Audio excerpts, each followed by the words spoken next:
Hello, and welcome back to Advent of Codes 2025. I am recording, right? Okay, cool. So, man, life keeps getting busier, but I do want to make at least a couple videos this season. Um, yeah, so let's go ahead and get into day two here. I'm looking at 49 minutes until the puzzle drops for day three, so hopefully we can finish before then.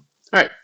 So for day two, basically some flavor text. Our puzzle input is a comma separated list of ranges. Uh, so there's a lower half of the range and an upper half of the range for each item. They're separated by hyphens.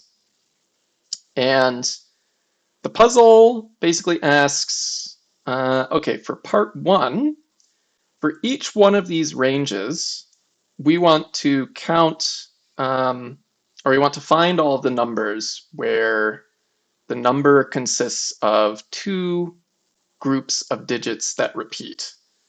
So like 64, 64 counts, 1, 2, 3, 1, 2, 3, and 5, 5. So it's just the number 5 twice, right? And then we find all those numbers within all of the ranges, and we add them up, and we get our part one answer. Part two spices things up a little, as usual, and says, okay, it's not just it's not just two groups of numbers that repeat, it could be any number. So for example, we have 12, 12, 12, 12, 12, 12 5 times. Or even, 1 7 times in a row are things that we're supposed to catch within our ranges. And same as part one, we find all of the numbers within that match that criteria within the range. We add them all up and we get our part two answer.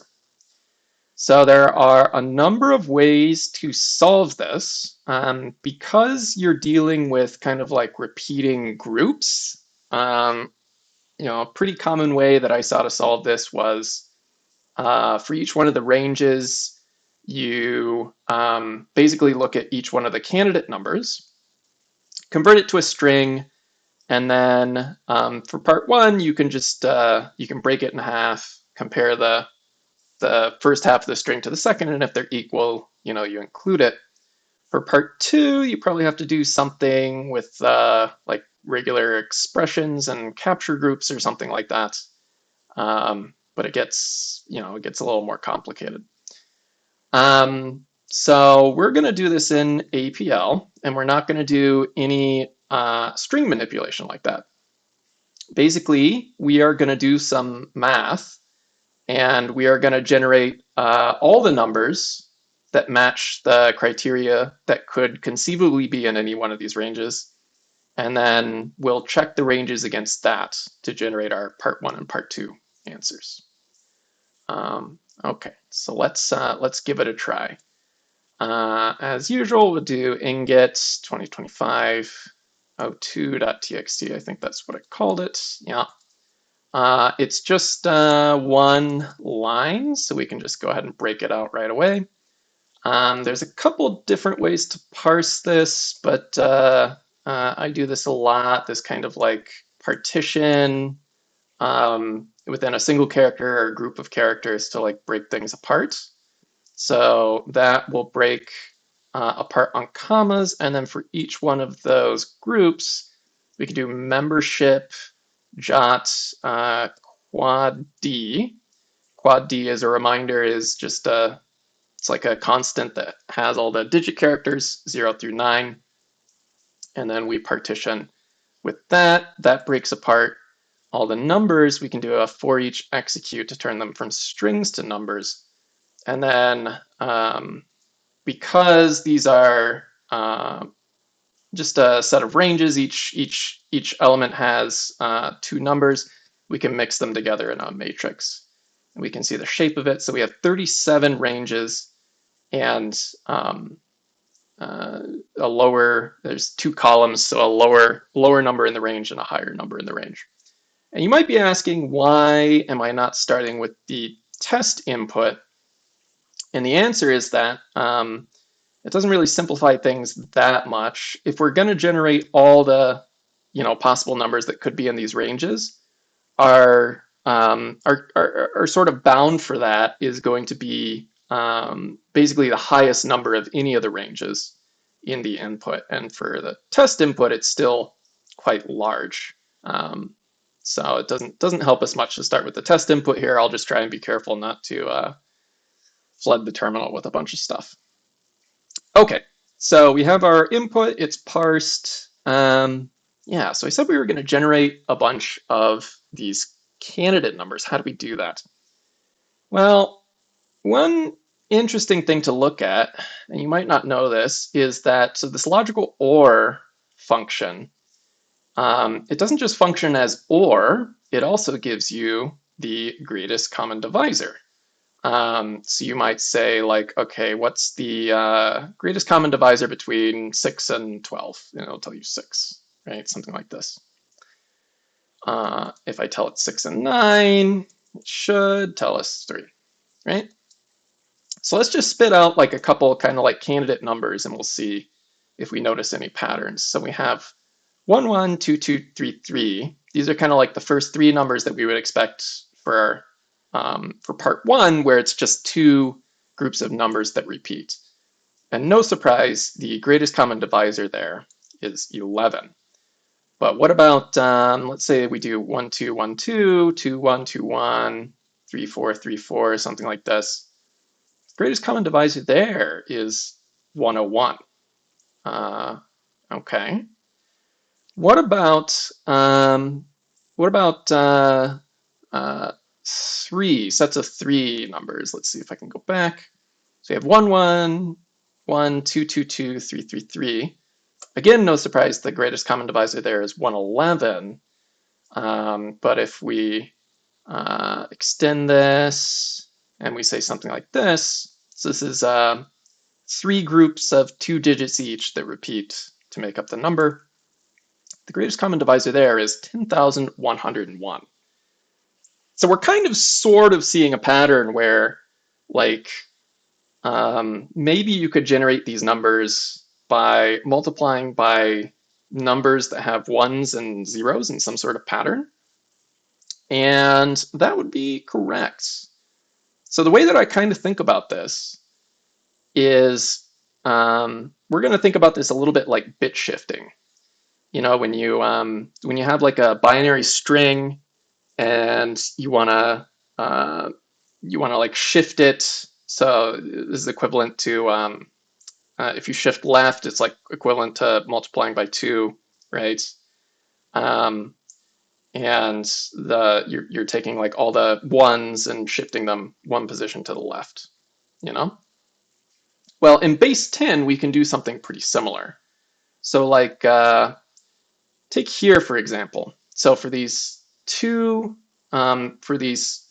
groups of 2 numbers, we kind of like, we have a 1 in the ones place, and then we have a 1 in the hundreds place. And the way I think about this is like, okay, so you start with, you have your first group here, and then some zeros, and then you'll put the next group basically 2 kind of places to the left. We can verify this even further. So if I do like 1, 2, 3, 2, 1, 3, 3, 4, 3, something like this, right?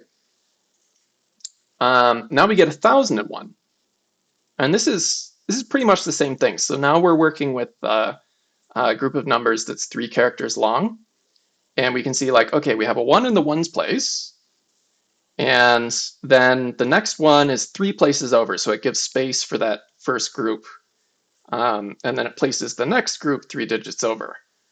And so if we do like 1001 times 123, 213, 343, then we get the numbers that we were looking at. So basically there's kind of this like, you can think of this as like sort of a, it's like bit shifting, but it's in base 10. I'll call it bit shifting because I don't have a better word for it.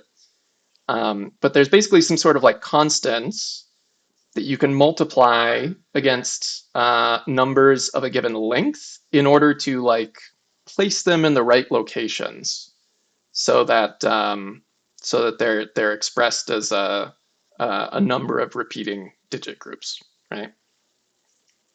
Okay, so how do we actually go about generating this? Well, so if I take like 11, now let's start with the single digit numbers, okay? And if I multiply 11 by these, no surprise, I get the number of well, basically all the numbers that have two single digit repeating groups, right?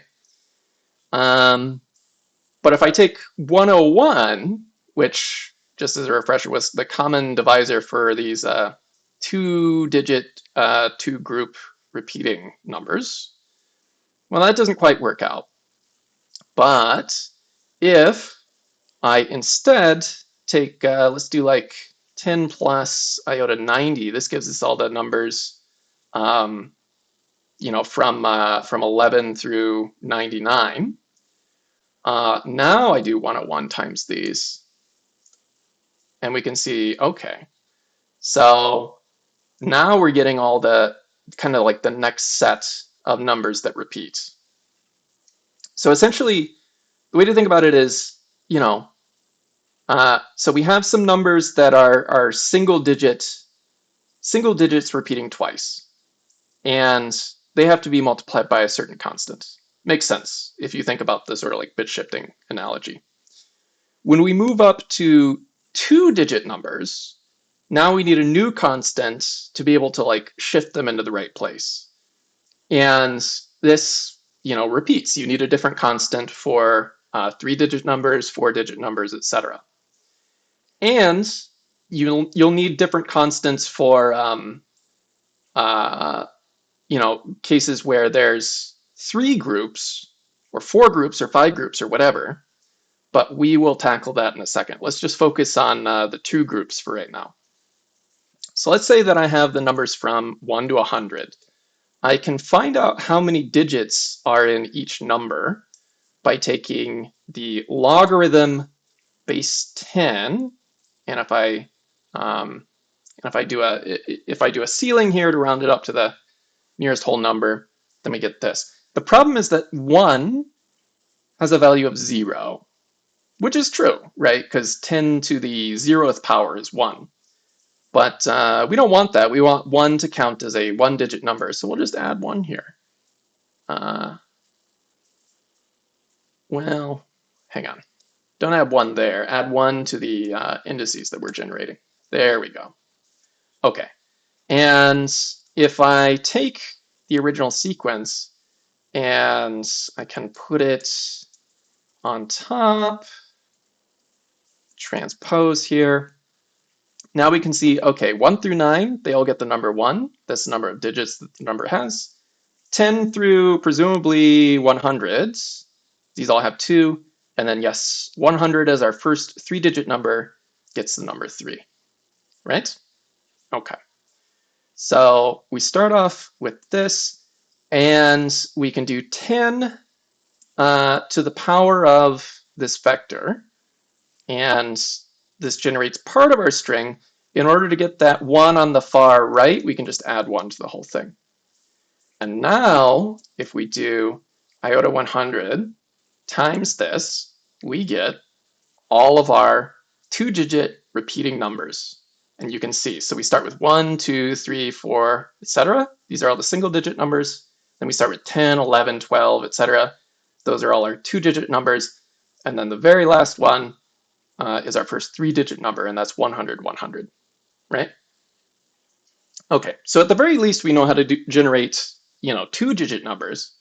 So that's enough to solve our part 1. So we can start there. The problem is we need some sort of bounds on this thing. We can't just generate an infinite set of these numbers. And so what we can do is we can look at the maximum number in our input by turning it into a vector. And that's this rather large number. We can see how many digits exist by taking the log base 10 and then doing a ceiling. So this number has 10 digits, okay? So that's one part of our maximum. For the number of, if we think about it, so we have two groups of digits. The maximum number of digits that the number could have is 10. And so we only have to iterate um, uh, digits that have, or numbers that have 1, 2, 3, 4, or 5 digits. Because if it has 5 digits and it repeats twice, then that's a 10-digit number, and that would be our maximum. Hopefully this is making sense. So we can divide this by 2. That gives us 5. And we can take 10 to the power of 5, and we get 100,000. And this is basically how many numbers we have to generate to be able to cover the entire range, considering the maximum number in our input. Okay. So we can do pretty much what we did before. We can just do iota 100,000. This gives us the numbers from 1 to 100K. And then we'll add 1, 10 log, right? Ceiling, and then 10 to the power of. And then that gives us this vector that we were looking at before, except it extends all the way to 100,000. Add 1, and then take our original set of indices, which we can just assign to D here and reuse. D for digits, naming is hard, and then multiply.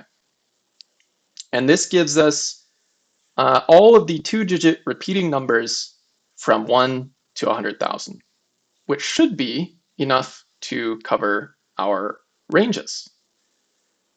Okay, but the problem is, so for part 2, we don't just want groups of 2-digit numbers that repeat. We want, all the possible repeating digits, right? And to figure that out, let's go back and look at how many digits we're working with. So when we looked at the largest number in the input, we calculated that, okay, we need to go up to 10 digits, right? But actually, we can just do 9. So I want you to think about this for a second. We're going to generate a matrix, okay? And each row consists of all the numbers for some number of repeating groups. Our first row will be for 2 groups repeating. We already have it, right? The next row will be for 3 digits repeating, or 3 groups repeating. The next row will be for 4, etc., etc. And when you think about it that way, we just need to cover 2 through 10, right? Because if the maximum is 10 digits, we could do something like 1, 1, 1, 1, 1, 1, 1, 1, 1, 1. This would be valid, so we need to make sure that we cover it. But if we do 2 through 10, that's 9 rows in the matrix. So yeah, we can just work with 9 here. The only trick is that when we divide by 2, we get a fraction, so we'll just ceiling that to make sure that we're still covering, the full range in terms of the number of columns in the matrix, right? And then the rest of this is pretty much the same. Let's do this part. Oh, no. What are you doing?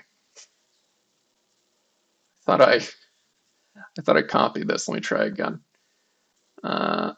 So let's divide it by 2, ceiling. We need this part. Yeah, did I copy it correctly? Yes. Okay. Now, we have our powers of 10, and what we can do here is we can say, okay, actually, let's start here. So these are the number of digits that we need for each of our output numbers. or these are the number of digits for like each group, essentially. And we can say, okay, let's take the number of like the maximum number of digits that we have to work with, which we calculated here, and we can just assign to R for like rows. And we'll take the range of all the rows, and we'll do an outer product times, and we get something like this. And this is just saying, okay, so we're working with the numbers 1 through 9, and each row is the number of digits multiplied by the like the number of groups that we're working with. And now if we do 10 to the power of, we start getting some very large numbers. Now here's the trick.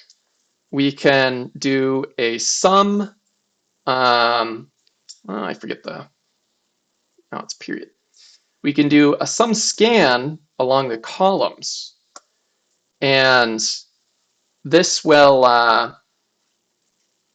basically give us a string of ones up until we start getting into floating point, because some of the latter numbers are too large to represent as integers. So maybe if we just take like the first 4 rows.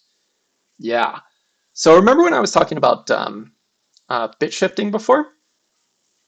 So this is setting up the bit shifting for all the left part of the numbers. So for, and well, let's go ahead and just do this now. We'll add 1 to fill out the ones column. So for 2 groups of 2, we bit shift once, 2 times. For 3 groups of 2, we do it 3 times. For 4, we do it 4 times, etc., etc. Right?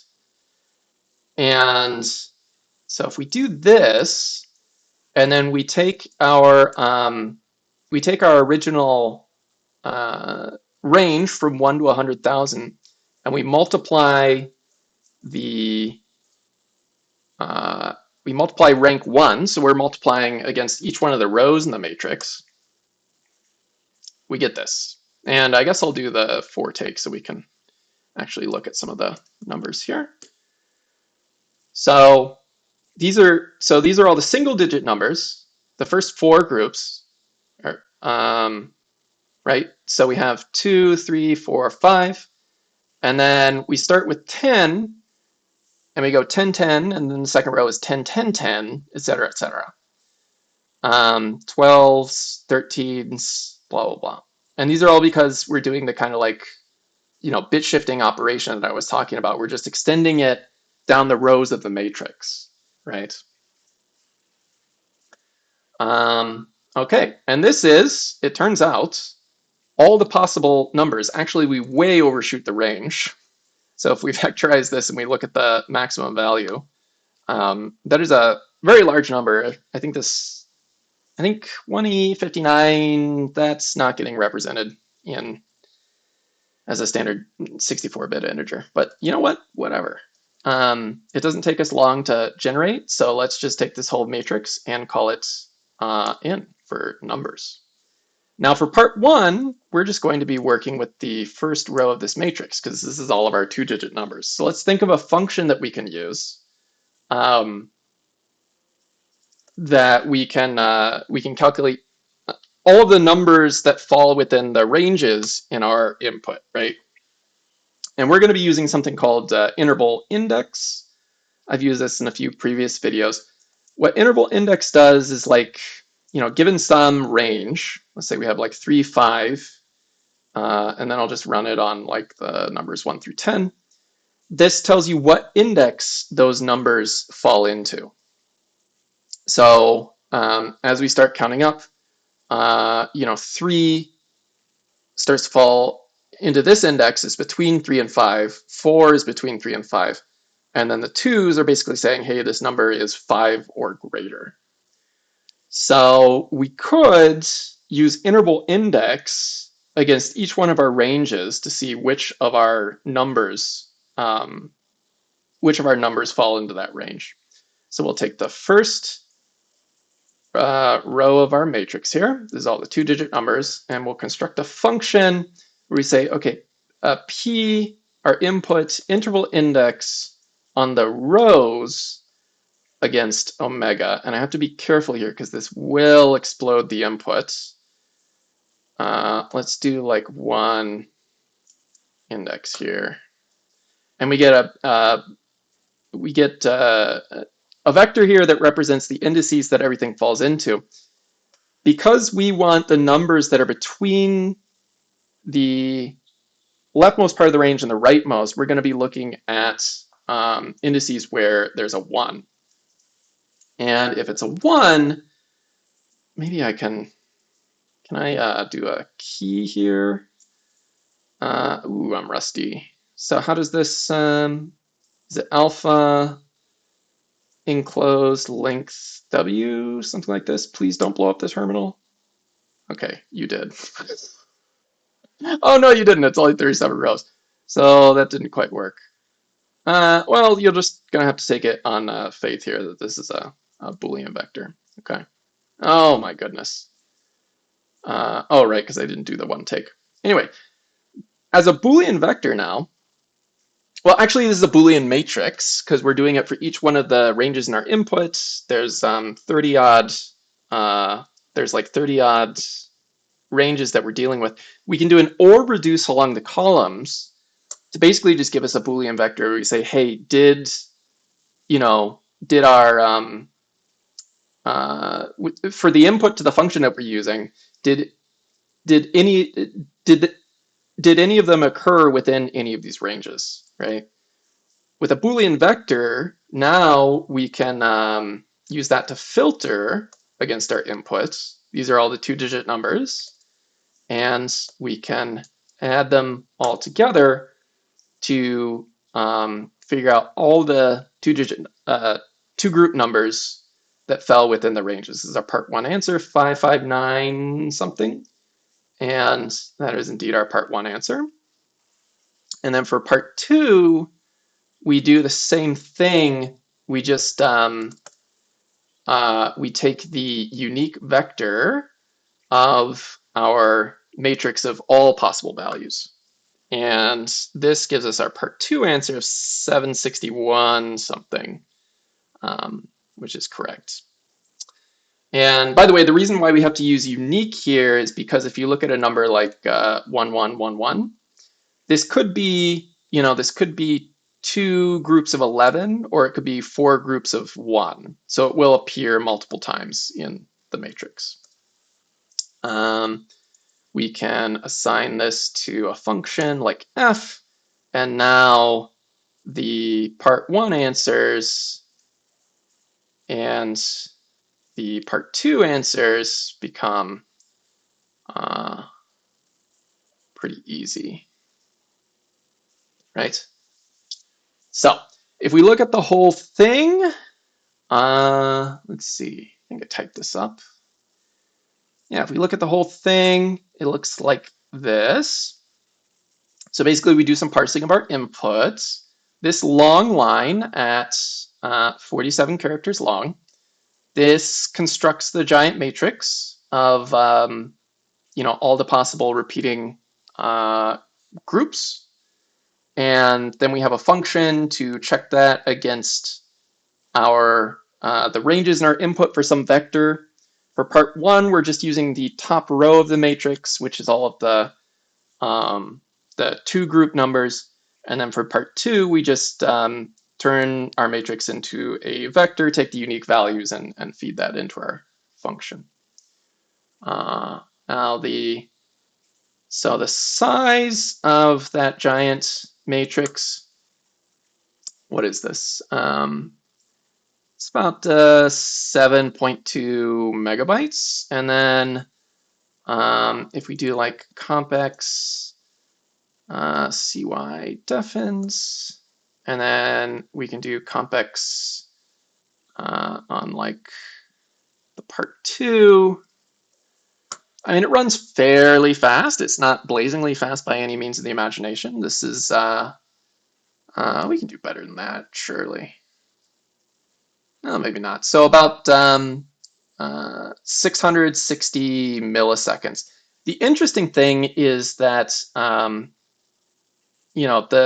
actually like calculating the matrix is quite a bit faster, and that's just because it's essentially like a bunch of vectorized math that we're doing.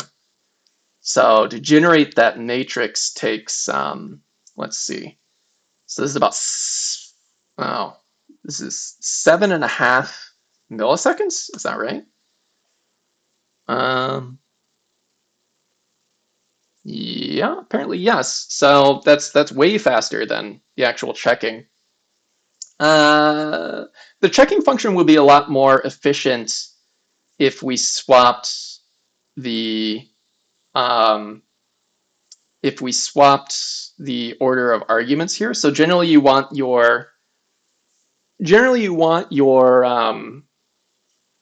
long vector on the left. It has to be sorted, which luckily everything in our matrix is, because we're generating from 1 to 100K. And then you can feed it a bunch of data on the right, and it'll do like one pass of binary search to find all the correct indices. But this ends up being fast enough, and it's quite a bit shorter because then I don't have to worry about if like if the left half of the range falls at index 10 and the right half falls at index 18, I don't have to worry about like pulling all the numbers between those indices from the matrix or whatever we're feeding in. But anyway, yeah, that's part 2. So I thought that was kind of a fun way to do it. And I guess the moral of this story is it might seem kind of scary generating a giant matrix with how many values is here? 900,000 values, but it's not really anything to worry about. So just go ahead and do it. And there's always there's like a max WS parameter you can give to this thing if you run out of memory. I think by default it's like 1 gig, but you can expand that. So yeah, that's day 2, AvenaCode 2025. I'll try and make a few more videos on interesting problems if I can keep up. But in any case, thanks for watching.